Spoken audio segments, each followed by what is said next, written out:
Well, good morning, Husky Pups. I'm so glad to see you all. And here is a special weekend edition of our Read Aloud, James and the Giant Peach.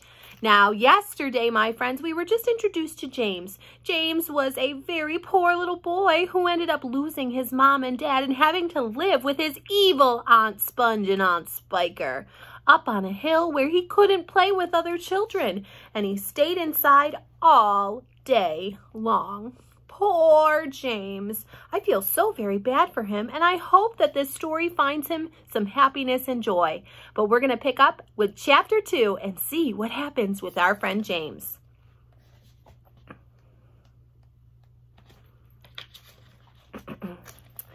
After James Henry Trotter had been living with his aunts for 3 whole years, there came a morning when something rather peculiar happened to him.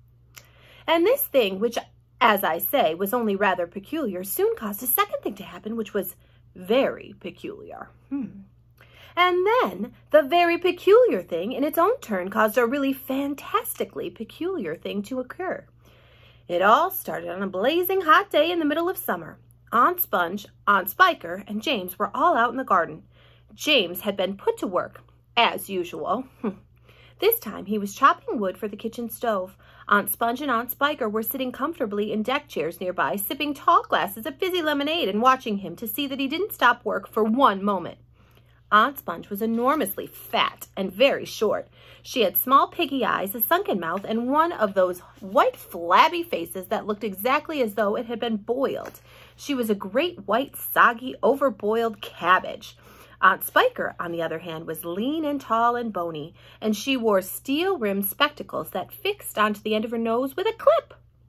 She had a screeching voice and long, wet, narrow lips, and whenever she got angry or excited, little flecks of spit would come shooting out of her mouth as she talked.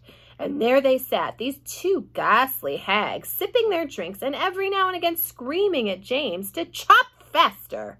Oh, my goodness, and faster and faster. They also talked about themselves, each one saying how beautiful she thought she was. Aunt Sponge had a long-handled mirror on her lap, and she kept picking it up and gazing at her own hideous face. "Ah, I look and smell," Aunt Sponge declared, "as lovely as a rose. Just feast your eyes upon my face. Observe my shapely nose. Behold my heavenly silky locks. And if I take off both my socks, you'll see my dainty toes." "But don't forget," Aunt Spiker cried, "how much your tummy shows." "Ha, ha, ha, ha." Aunt Sponge went red. Aunt Spiker said, "My sweet, you cannot win. Behold my gorgeous curvy shape. My teeth, my charming grin, oh beauteous me, how I adore my radiant looks, and please ignore this pimple on my chin." "My dear old trout," Aunt Sponge cried out, "you're only bones and skin. Such loveliness as I possess can only truly shine in Hollywood," Aunt Sponge declared. "Oh, wouldn't that be fine? I'd capture all the nation's heart. They'd give me all the leading parts. The stars would all resign." "I think you'd make," Aunt Spiker said, "a lovely Frankenstein." Poor James was still slaving away at the chopping block. The heat was terrible. He was sweating all over. His arm was aching. The chopper was a large, blunt thing, far too heavy for a small boy to use. And as he worked, James began thinking about all the other children in the world and what they might be doing at this moment.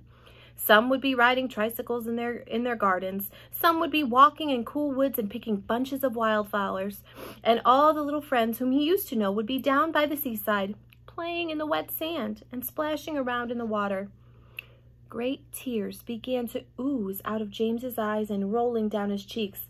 He stopped working and leaned against the chopping block, overwhelmed by his own unhappiness.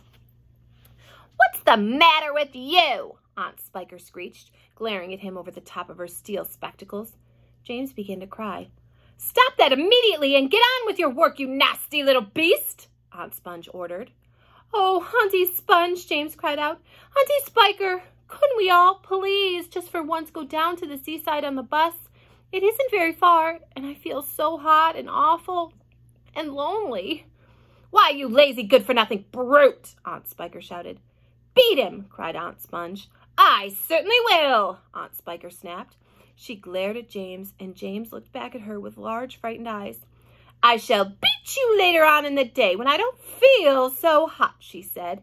"And now get out of my sight, you disgusting little worm. Give me some peace." James turned and ran. He ran off as fast as he could to the far end of the garden and hid himself behind that clump of dirty old laurel bushes that we mentioned earlier on. Then he covered his face with his hands, and he began to cry and cry.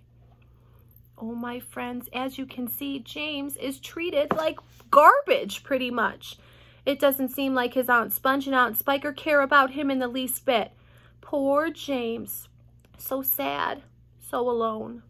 I certainly hope he does find some friends, and I certainly hope that he can get out of there soon because those ladies are so very cruel to him.